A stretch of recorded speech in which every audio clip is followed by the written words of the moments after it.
శ్రీ గురుభ్యో నమః.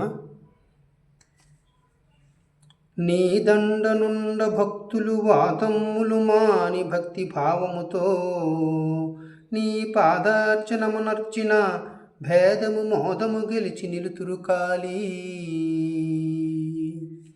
కాళీమొగటు కందాలలో ఉండేటటువంటి అంతరార్థం స్వామివారు చెప్పారు. ఏమిటి అంటే భక్తి అనేటటువంటిది విశాల దృక్పథం కలిగినటువంటి ఒక శక్తి ఆరాధన. అయితే మనకి హైందవ ధర్మంలో అనేక రకాలైనటువంటి ఆరాధకులు ఉన్నారు.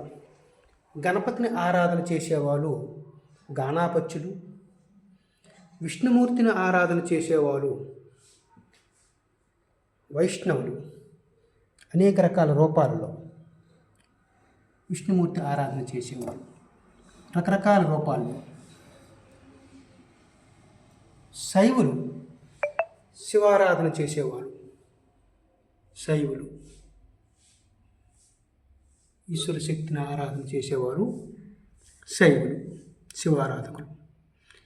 శక్తిని ఆరాధన చేసేవారు, అమ్మవారి తాలూకా శక్తిని ఆరాధన చేసేవారు శాక్తేయులు. అమ్మవారి రూపంలో శక్తిని ఆరాధన చేసేవాళ్ళు శాక్తేయులు.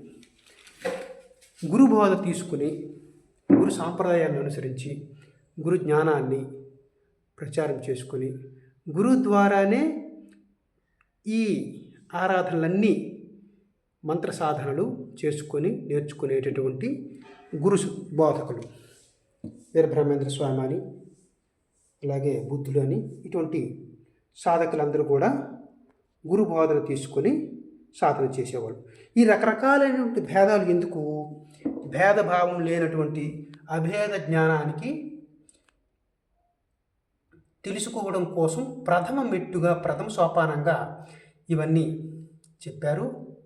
అంచేత అన్నింటికంటే ఉత్తమమైనది, ఉత్కృష్టమైనది, శ్రేష్టమైనది ఈ అభేద జ్ఞానం. విశ్వచైతన్య శక్తి మనం పొందడం కోసం షట్చక్ర సాధన, మూలాధార స్వాధిష్టాన, మణిపూరక, అనాహత, విశుద్ధ, ఆజ్ఞ, సహస్రార. నీలోనే ఈ చైతన్య శక్తి నిండి నిబిడీకృతమై ఉంది. నీలో విశ్వ చైతన్య శక్తి నిండి నిబిడీకృతమైనటువంటి శక్తి ఈ షట్చక్ర సాధన ద్వారా వస్తుంది అని గురు సాంప్రదాయంగా తెలుసుకుని గురువుగారు ఇచ్చినటువంటి సాధనలు చేసుకుని మనలో ఉండేటటువంటి చైతన్య శక్తి, ఆ ఉత్కృష్టమైనటువంటి శక్తి మనము పొందడం కోసం సాధన చెప్పినటువంటి గురువుగారికి ఆత్మ నమస్కారం తెలియజేసి ఆత్మ సాధనని, ఆత్మ బోధనని తెలుసుకోవాలి.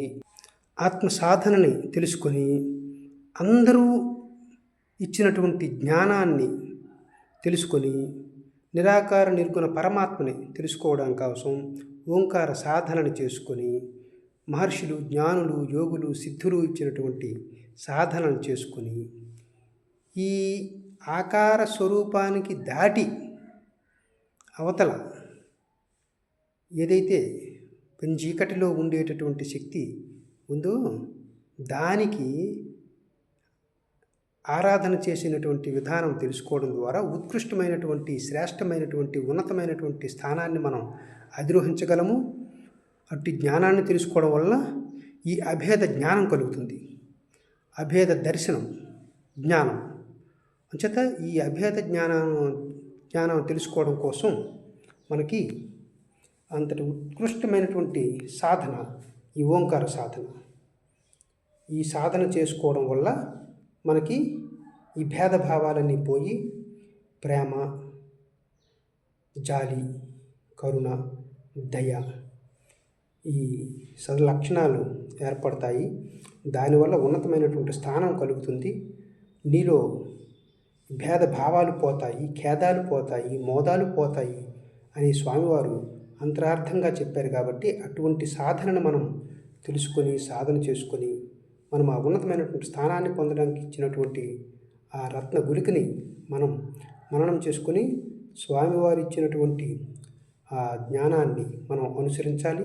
స్వామివారి పాదాలకి భక్తిభావంతో మనము ఆరాధన చేసుకుని వారికి మన జీవితాన్ని అర్పితం చేస్తే వారే సకల శుభాల్ని సకల సుఖాల్ని మనకి అందిస్తారని తెలియజేసుకుంటూ స్వస్తి.